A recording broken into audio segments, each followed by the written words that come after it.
May say greetings in the name of the mighty majesty, the ever living, the ever sure, the conquering lion of the tribe of Judah, the one who sits by the everlasting throne, holy man, King Selassie, Jo Rastafari. Yes, I would do Sudi Mutu number 00 General Fire Class of Baba Junior Passa Brombo, Shira, Wisha, Mapasha, Property, Mapanja, Comania, Cominata, Tanzania, Dizitata. Yes, I'm Marazmatas Machine, Wisa. Yes, Nasi, the Sangana Nemkoman, Anzi. Is a dancehall artist, right? Ndichamurega azveintroduce because ini ndikamuintroduce amozoti ndiri kunyepa because vanhu vane kanga tendency kufunga kuti ini pega pandiri ndechiro vanema. I don't know. Okay, what's your name? Okay, inini zita rangu rekuberekwa ndoitwa Len Muhata, then remangoma ndoitwa Starman aka Million Dollar. Right, matire mangoma kautire basa. Right, munoita basa renyu? Basa rangu inini ndiri kushaura. Alright, munoshaura chi? Ndoshaura danzo, reggae, commercial ne afrobeat. Right, danzo, commercial, afrobeat, reggae, and right. So tuze mimi kuti chichakaje kunyanya kuinspire kuti mutange zvemangoma, like mutange kuimba kana kuti muno inspire wanei? Okay, inini chakaita kuti nditange kurowa mangoma ka.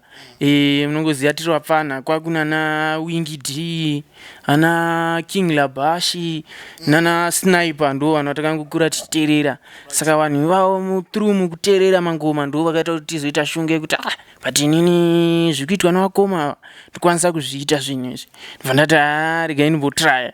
Ndibva ndatraya ndibva ndanzwa zvinenge zviri kusaunda. Ndibva ndatanga kuenda mberi nebasa. Saka tell me, makatanga rini kurekota mangoma? Mangoma ndakatanga kurekota 2012 ndo pandakarekota first song yangu inonzi handisi kumira kufaisa mangoma.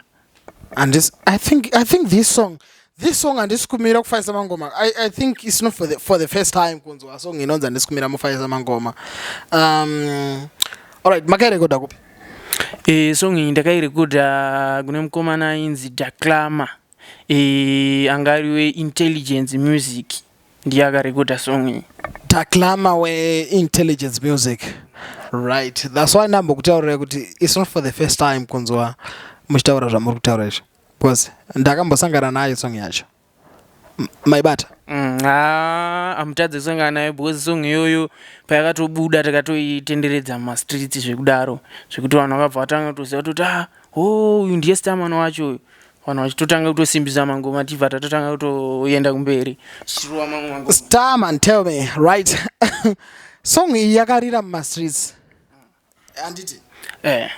Yarira mumastreets then yakazogumira mumastreets here. And kana yakagumira mumastreets, tell me kuti why the reason why yakagumira mumastreets. Right, chakaita kuti igumire mumastreets song inyaya yekuti tatiri vapfana tatichangotanga. Saka munongoziva kuti nematambudziko ateti nawo ekuti tikwanise kupusha mangoma azokwanisa kusvika kuredhiyo zvinhu zvekuti zvanga zvakatiomera. Saka inazokwanisa kuti iendewo kuma-radio stations iridzwewo. Alright, ndapabata. Alright, saka udurusuri undumba bukatsvira bwandomba tina Starman. Mati song yenyu yakaita mukonberanzi? Handisi kumira kufaisa mangoma. Handisi kumira kufaisa mangoma. Saka hamusi kumirawo zvekufaisa mangoma handiti? Aiwa, mangoma hatisi kumira, tiri kuramba tichienda kumberi mukoma wangu.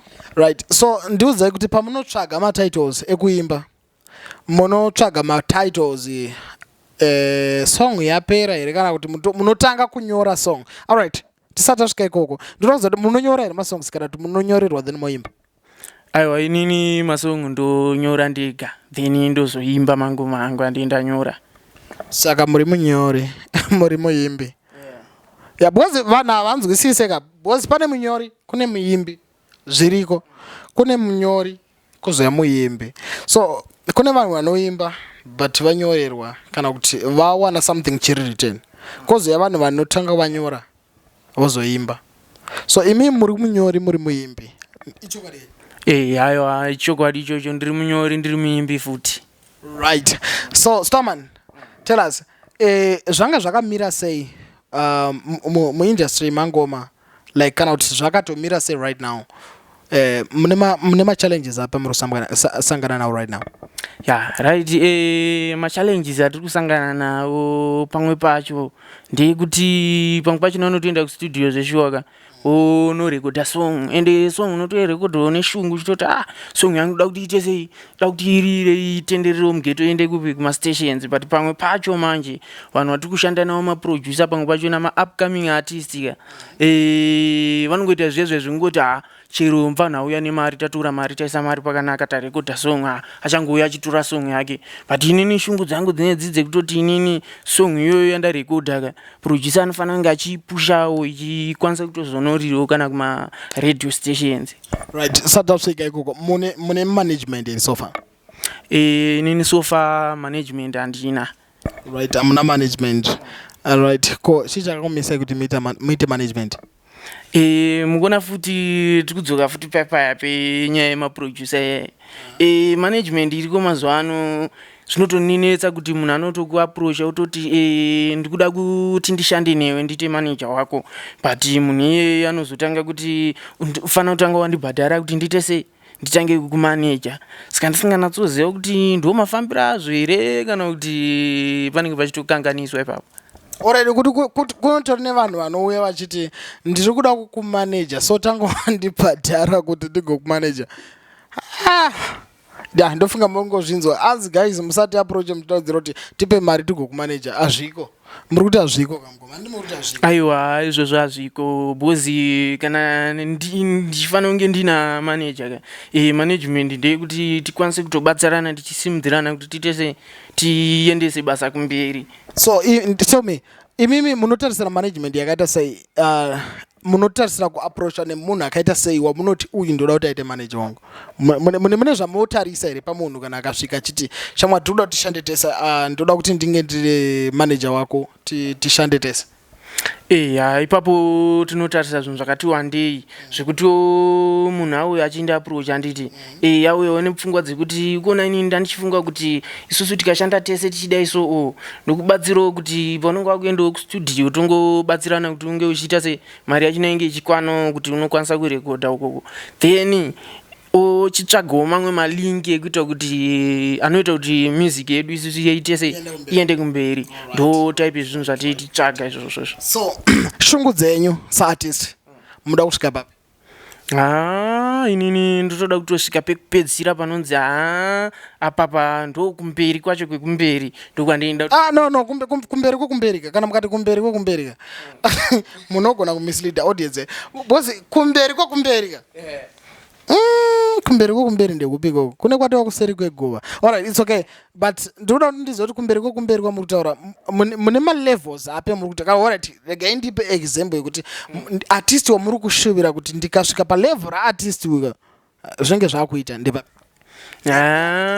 Inini ndoti wingidi pozi wingidi ndomunzwisisa kubva kudhara ndichiri mupfana ndichiri kutoteererawo mangoma ndisanda kutoimbo ndakaona malevels aifamba nawo ende nemaprocedure aishandisa pakuita kwake kuti azosvika paava nhasi, saka ininika ndo munhu wandototi ndikazosvikawo palevel iri ndendapindawo zvinhu zvangu zvine zvapo. Right. Aiwa ndofunga muri kungozvinzwira anzani zita anzi Starman, right? Starman, tina Starman nasi. So Starman ndofunga mafans ako anenge ari dombo waka freestyle anenge achiti komukata zombo tipa waka freestyle nemunhu washe atingangobvi pano usati wambotipa freestyle, so unobva watipa freestyle tisati tapedza show ine then tobva taona kuti sinofamba sei, so tipa waka freestyle timbonzwa kuti mafans ako anakirwa. Actually inini am one of your fan your fans, so nini ndoda kutonzwa ka freestyle kuti kari kunaka kusvika papi. Saka I think I don't know, maybe we're gonna go pick a random or ameno muchaita sei, but toda freestyle. Aiwa ka freestyle tokupaya tikunyimei katikutanga kuisa ka song inonzi pauchaseva nemuto kana nenyama. Saka inoimbwa ichinzi pauchaseva nemuto kana nenyama muupenyu hauzive zvinokupa munyama asi chingopfugama pazvinorema Mwari anokugama pauchaseva nemuto kana nenyama muupenyu hauzive zvinokupa mnyama asi chingopfugama pazvinorema Mwari anokugama nekuti ukangopanika wataika cheka red line usati wadarika usamanye toti unosvika tarisa paunotsika handiti kaoramba uchishumira kunyangwe mepo vakatumira Mwari yariko iwe ingokumbira makomborero hobho anokutumira right. Yes, I. Uduru zodi mutonoma 00. Yes, I. Aiwa. Hanzi chipa unoseva nenyama. Hanzi pa. Unoseva nemuto kana nenyama. Pa unoseva nemuto kana nenyama. Nyaya muto nenyama chimbomira imo. Munokwedza nhomba yangu because inini ndinokara nyama saka ndinenda kutoda zvemurivo. All right. Ndisikure hangu murivo. Nokutaura murivo wemurivo. Anditi. So ndizvo munoda kuudza vanhu kana kuti munowanika papi pamaplatforms enyu munowanika pa social media vanenge vachida kutsvagai pa social media nini pa Facebook ndine two accounts pane inonzi Lenmo Starman kozoita inonzi Starman aka Million saka yamunonyatsoshandisa munonyanyotsoda kuti mafans enyu kutevere ndepi obviously Starman aka Million. Okay, thank you so much. Tatina Starman live with the Starman here in Chitungweza. So Starman, baba isa mafanzi ne mashoka kupesera.